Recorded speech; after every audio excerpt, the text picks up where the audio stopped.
For business owners looking to invest in solar, it's really important that they consider their energy use profile. It can vary depending on your business type. So certainly homeowners are fairly predictable. We use power in the morning and the evening and not a lot during the day. But for businesses, there can be very different profiles. For example, restaurants that might have refrigeration loads, they're fairly flat and consistent across a day. But a manufacturing business tends to just use power during that sort of 9 till 5 period. So we look at that. That's the first thing we look at. From there, it's important to consider where the panels would go. So a factory roof is very easy. On some smaller restaurants, it's a bit hard to find space because generally you're within a multi-unit complex.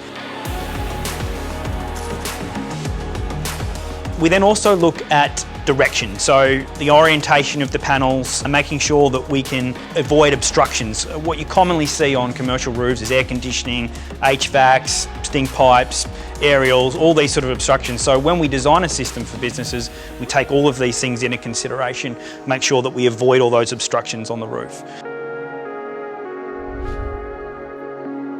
Ultimately though, it's about payback for businesses. It's about looking at the outlay and how long it's going to take for that system to return them their original investment. And that's anywhere from 3 to 5 years. By putting a quality system in, we actually extend that much further. And we ensure that those returns that you're getting each year are locked in for a much longer period of time than if we were to put in a cheap system.